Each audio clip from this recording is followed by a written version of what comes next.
Hi ಎಲ್ರಿಗೂ ನಮಸ್ಕಾರ. ಎಲ್ಲರೂ ಹೇಗಿದ್ದೀರಾ? ಚೆನ್ನಾಗಿದ್ದೀರಾ ಅಂತ ಅಂದ್ಕೊಂಡಿದ್ದೀನಿ. Welcome to Ratna Shivu vlogs. ಇವತ್ತು ನಾನು ಉತ್ತರ ಕರ್ನಾಟಕದ ಸ್ಪೆಷಲ್ ಕೊಬ್ಬರಿ ಚಿನ್ನಿ ಮಾಡೋದು ಯಾವ ರೀತಿ ಅಂತ ತೋರಿಸ್ಕೊಡ್ತಾ ಇದ್ದೀನಿ. ಈ ಕೊಬ್ಬರಿ ಚಿನ್ನಿ ಮಾಡೋದು ತುಂಬಾ ಈಸಿ. ಯಾವ ರೀತಿ ಅಂತ ನೋಡೋಣ ಬನ್ನಿ. ಈಗ ನೋಡಿ, ಈ ಥರ ಒಂದು ಬೌಲಲ್ಲಿ ನಾವು ಒಂದು ಬೌಲ್ ಆಗುವಷ್ಟು ಸಕ್ಕರೆಯನ್ನು ತೊಗೊಂಡು, ಅಗಲವಾದ ಒಂದು ಪಾತ್ರೆಯನ್ನು ತೊಗೊಂಡು, ಅದಕ್ಕೆ ಸಕ್ಕರೆ ಮುಳುಗುವಷ್ಟೇ ನೀರನ್ನು ಹಾಕಿ ಚೆನ್ನಾಗಿ ಕುದಿಲಿಕ್ಕೆ ಬಿಡಬೇಕು. ಈ ಉತ್ತರ ಕರ್ನಾಟಕದ ಮಂದಿಗೂ ಈ ಕೊಬ್ಬರಿ ಚಿನ್ನಿಗೂ ಏನೋ ಒಂಥರ ನಂಟು. ಯಾವುದೇ ಒಂದು ಅಕೇಶನ್ಸ್ಗೆ ಆಗಲಿ, ಯಾವುದೇ ಒಂದು ಮನೆಯಲ್ಲಿ ಹಬ್ಬ ಹರಿದಿನಗಳಾಗಲಿ ಮೊದಲು ನೆನಪಿಗೆ ಬರೋದೇ ಈ ಕೊಬ್ಬರಿ ಚಿನ್ನಿ. ನಾವೆಲ್ಲ ಸಣ್ಣವರಿರುವಾಗ 1ನೇ ಕ್ಲಾಸ್ 2ನೇ ಕ್ಲಾಸ್ ಎಲ್ಲ ಓದ್ತಿರುವಾಗ ಈ ಕೊಬ್ಬರಿ ಚಿನ್ನಿಯನ್ನು ಸೈಕಲ್ನಲ್ಲಿ ಇಟ್ಕೊಂಡು ಮಾರೋಕ್ಕೆ ಬರೋರು ಸ್ಕೂಲ್ ಹತ್ರ. 1 ರೂಪಾಯಿ 8 ಎಲ್ಲ ಹಿಂಗೆ ಕೊಟ್ಟು ತೊಗೊಂಡು ತಿಂದಿದ್ದೆಲ್ಲ ನೆನಪಿದೆ. ಈ ಥರ ನೀವು ತೊಗೊಂಡು ತಿಂದಿದ್ದು ನೆನಪಿದ್ರೆ ನನಗೆ ಕಮೆಂಟ್ ಮಾಡಿ ತಿಳಿಸಿ. ಇದು ಸಕ್ಕರೆ ಚೆನ್ನಾಗಿ ಕುದ್ದಿದೆ. ಈಗ ಈ ಥರ ಪಾಕ ಬರಬೇಕು. ಇಲ್ಲಿ ನೋಡಿ, ಒಂದು ಪ್ಲೇಟಿಗೆ ಹಾಕ್ಕೊಂಡು ನೀರು ಹಾಕ್ಕೊಂಡು ನೋಡ್ಕೊಳ್ಳಿ. ಇದೊಂಥರ ಗೋಲಿ ಟೈಪ್ ಆದ್ರೇ ಪಾಕ ಬಂದಿದೆ ಅಂತ. ಈಗ ಇದಕ್ಕೆ ನಾವು ಯಾವ ಬೌಲಿನಲ್ಲಿ ಸಕ್ಕರೆ ತೊಗೊಂಡಿರ್ತೀವೋ ಆ ಬೌಲ್ನಿಂದ 1.5 ಬೌಲ್ ಆಗುವಷ್ಟು ಪುಟಾಣಿ ಹಿಟ್ಟನ್ನು ತೊಗೋಬೇಕು.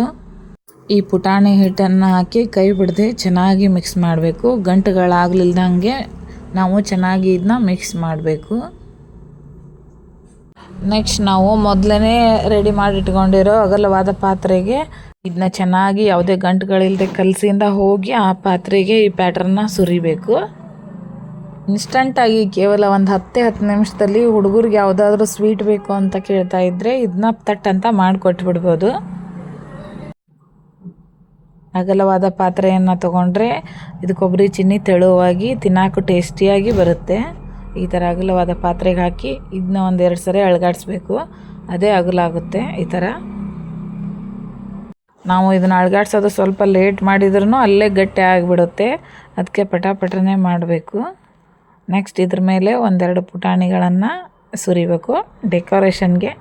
ಒಣ ದ್ರಾಕ್ಷಿ ಅಥವಾ ಒಣ ಕೊಬ್ಬರಿನೂ ಕೂಡ ಅದ್ರ ಮೇಲೆ ಡಿಸೈನ್ ಮಾಡ್ಬೋದು. ಈಗ ಇದನ್ನ ಒಂದು 10 ನಿಮಿಷಗಳ ಕಾಲ ಬಿಡಬೇಕು. ನೋಡಿ, ಈ ಥರ ಫುಲ್ ಗಟ್ಟಿಯಾಗಿರುತ್ತೆ. ಈಗ ನಾವು ಇದನ್ನು ಪೀಸ್ ಮಾಡ್ಕೋಬೇಕು. ಯಾವ ಥರ ಅಂತಂದರೆ, ನೀವು ಡೈಮಂಡ್ ಶೇಪ್ಗಾದರೂ ಮಾಡ್ಕೋಬೋದು, ಸ್ಕ್ವೇರ್ ಶೇಪ್ಗಾದರೂ ಮಾಡ್ಕೋಬೋದು. ಈಗ ಇದು ಆಲ್ರೆಡಿ ಗಟ್ಟಿಯಾಗಿದೆ. ನನಗೆ ಈ ಥರ ಕೊರಿಯೋಕೆ ತುಂಬ ಗಟ್ಟಿ ಅನ್ನಿಸ್ತಾ ಇದೆ. ಇಲ್ಲಿ ಸ್ವಲ್ಪ ಬೇಗನೆ ನೀವು ಕಟ್ ಮಾಡ್ಕೋಬೇಕು.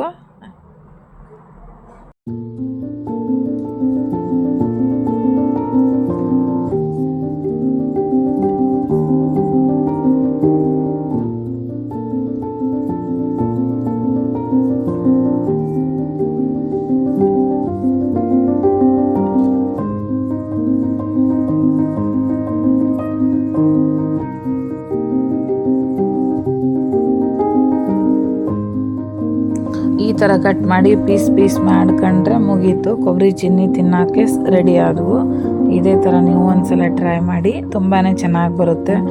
ನೋಡಿ, ಇಲ್ಲಿ ಎಷ್ಟು ಟೇಸ್ಟಿಯಾಗಿರೋ ಕೊಬ್ಬರಿ ಚಿನ್ನಿ ರೆಡಿ ಆದವು ಅಂತ. ವಿಡಿಯೋ ನೋಡಿದ್ದಕ್ಕಾಗಿ ಎಲ್ರಿಗೂ ಧನ್ಯವಾದಗಳು. ಲೈಕ್ ಮಾಡಿ, ಸಬ್ಸ್ಕ್ರೈಬ್ ಮಾಡ್ಕೊಳ್ಳಿ. ಎಲ್ರಿಗೂ ಧನ್ಯವಾದಗಳು.